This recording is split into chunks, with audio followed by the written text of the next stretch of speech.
Hello and welcome to Nitro Talk. I just got done doing my first live. Thank you very much to everyone who stopped by. And I hope to do more of the late Nitro show. But today we're going to take a look at this OS Max 12 CVX Nitro engine. Please like and subscribe if you're into nitro engines and everything related to them. We have a ton of it, and we're going to be looking at all of it here on the channel. We're going to be passing on all of the knowledge of nitro that I've acquired over 20 years messing with these things. Let's go ahead and get into the most iconic nitro engine ever. Is this right here. I say that definitively. The OS 12 CV and 15 CV engines with these square-ish cooling heads. And I think the red one in particular is the most iconic. It's the most popular. If you come across an old RS4, if it has had the engine upgraded, it's to this more than anything other else, any other engine, 5-1. I mean, these were just so immensely popular. And on top of that, great engines. Absolutely some of the best small blocks ever made. So beautiful to look at and a joy to run. The OS CV engine has it all. It surely does. All right, but before we take a look at the engine, let's go ahead and take a peek at the box.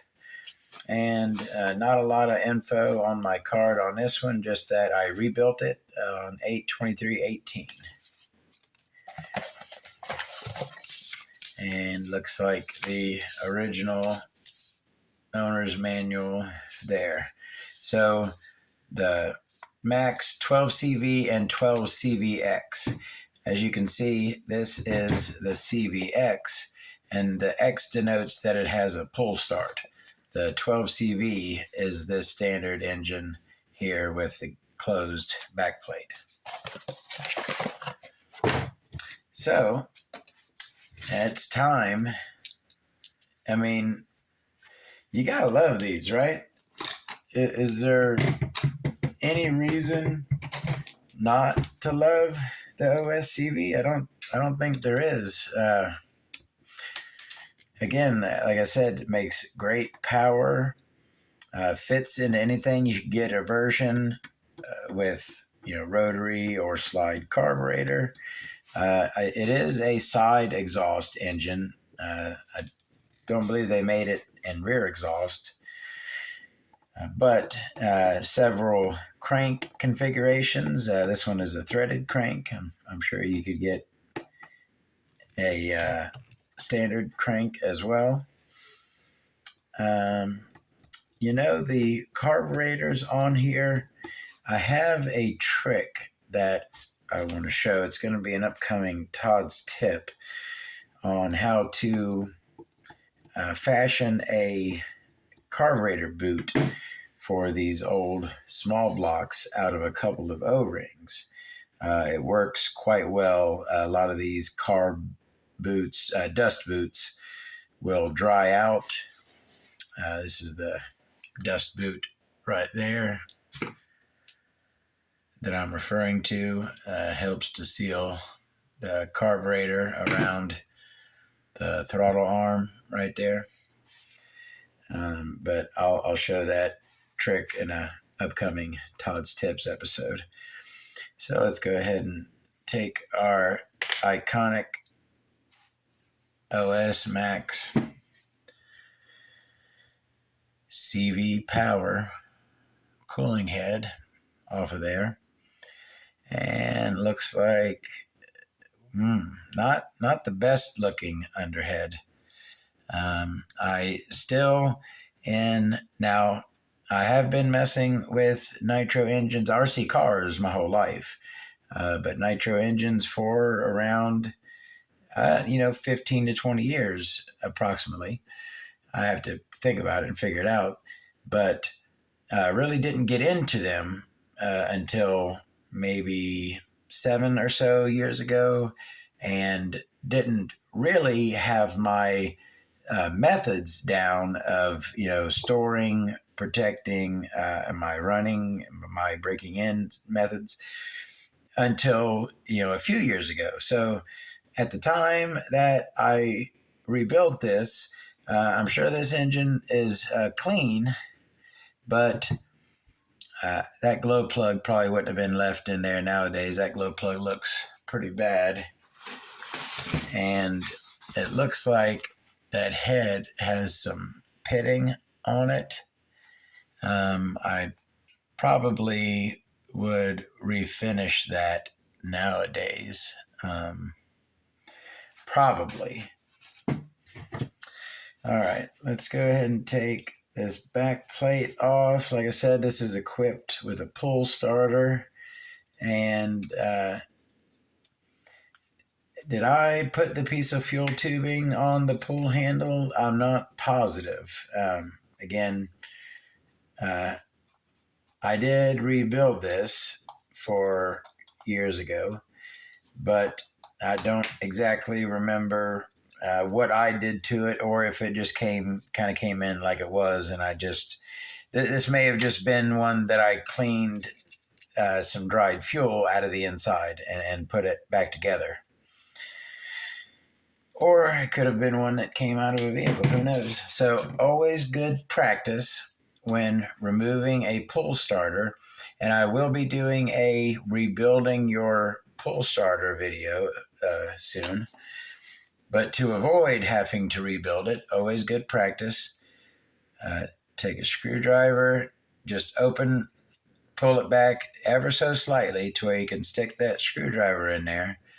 And that way you hold the pull starter in place so it doesn't pop out. It's good practice. This one has a protector to keep it from popping out, so that it couldn't have, but we took the precaution anyways. And we have our OS one-way bearing on there. Absolutely huge for a 12 engine, larger than most other 12s. And let's go ahead and get our small Phillips screwdriver here so we can come to these back plate screws. Again, every time I go to unscrew some back plate screws, I gotta... Oh, you hear that? That thing was in there tight. You don't want to torque the heck out of these because they are prone to strip. But that's what I was wanting to say. Be extra careful. Use a proper size screwdriver. Okay. Hold it squarely, straight at the screw, not at an angle, right? You want to come in straight. Hold what you're screwing firm. Hold your screwdriver firm. Come in straight and do that. Take care of your screws and they'll take care of you. You don't like stripping out stuff. All right, so our piston is at the top, so we can remove our back plate. Now, this thing, I guarantee this isn't, well, maybe not. Looks like it is not locked up. And let me see if this sleeve is going to want to just come right out. Probably not. How did I get little small block sleeves out? Should I try a zip tie first or go straight to the nylon? I think I'll just go straight to the nylon. What are the 5 greatest ropes of all time? Huh? Nylon, nylon, nylon, nylon, and nylon. You're welcome. All right. Let's see if we can get this sleeve to pop up out of here. I am doing some, and that is not the right size. Let's see. Looky there. Almost like I've done this before, right? So we got it up, and we got it out. And we'll take off our piston. And these cranks, I've noticed these OS cranks like to stay in there. They don't really like coming out. So, I mean, I could go get something and tap that out of there. I mean, do I want to give it a... Yeah, that wasn't bad. So we got our crank out of there. And right there. And to make it totally complete, we will as well take off our carburetor. So there is our classic, iconic OS CV12 engine. Let's take a look. We'll start at that crankcase, and we have a metal front bearing on there, and we have a nice black crank case, almost actually a really dark gray, not really a black, but a really dark gray with OS Max cut out of it, looking all good right there. 12 CV, side exhaust, and we have a steel rear bearing. Are we getting, can we see that good? Everything? Just Japan in there. Just looking good. As you know, what more would you expect? So we have our classic OS 10E carb right there. And luckily, this one does not have a big, huge chunk of metal fragment inside of the carburetor. This has a plastic banjo fitting on it. Like I said, rotary carburetor. Again, one of these days I'll show you the video on how to fashion a carburetor boot. That's our OS carb. We'll go ahead and take a look at that pull start. Now, OS makes some of the best pull starts, just like they make some of the best engines. They use very, very good string, very strong string. They have a mechanism, a little block there to keep it from becoming undone. Look at that nice, man, look at that. That was cool. So we can look from in here and see that, where are we at? Can we see? All right, yeah, right there. So you see that brass grommet, okay, that is in the plastic that allows the string slides through the brass, okay? It's done that because brass is a soft metal, so that the string has something soft to ride on, right? But look what it has done. Apparently, how many times this thing has been pulled. Look at the wear on that brass grommet. It's worn like Mickey Mouse ears into that thing, into that brass grommet from pulling that cord. That is how long this pull cord has lasted, long enough to make those wear, those witness marks in that brass collet, that brass thingy right there. That was pretty cool. Now, what's up with the hole there, right? You might say, and I might say as well. I've seen that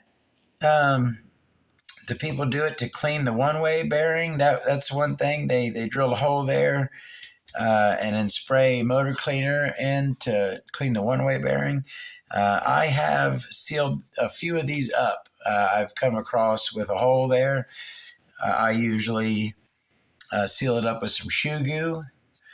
And, if I have a slipping one-way bearing, I'll disassemble the engine and clean it properly, is what I'll do. Speaking of the one-way bearing, there's your classic OS one-way bearing, a very high quality one-way bearing, one of the best. And back plate with a nice big brass bushing right there.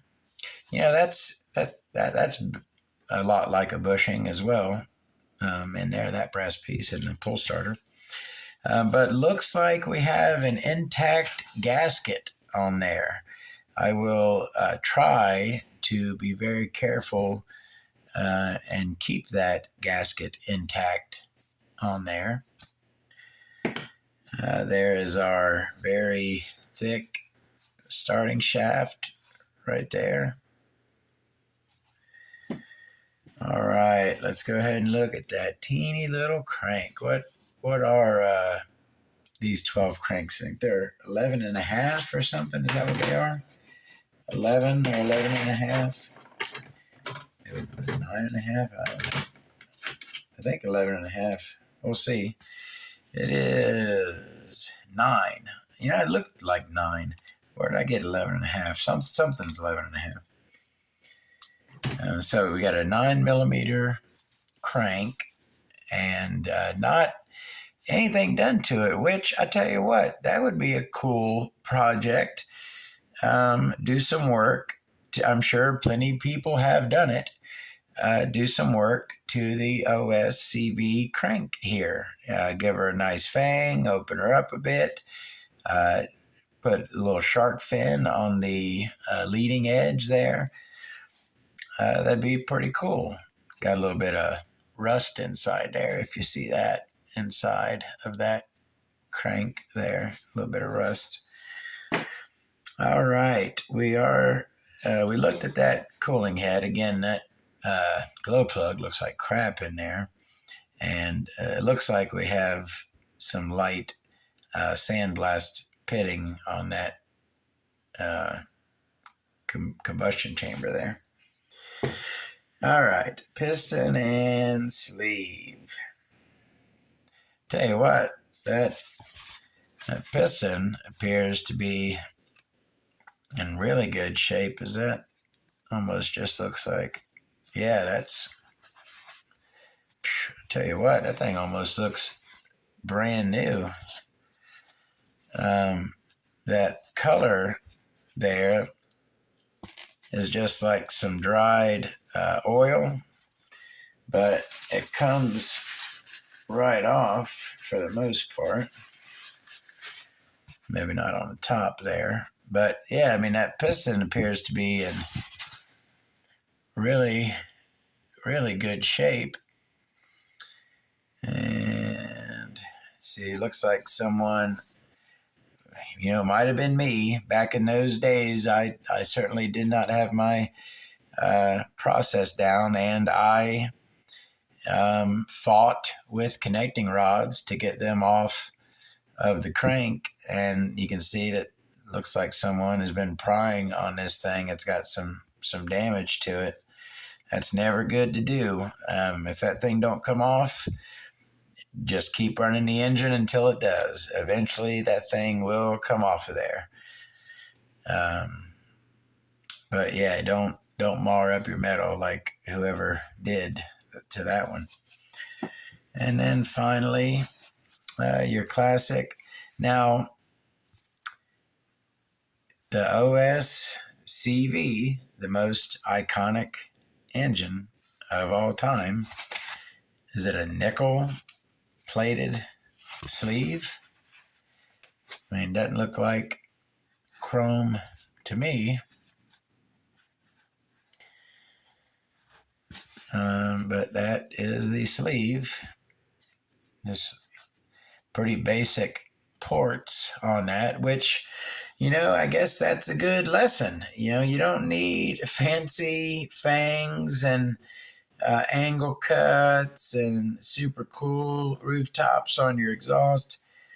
You don't need all that stuff to make great power and run like a champ. You know what I mean? This thing's about as basic looking as they come, and it is one heck of a performing engine.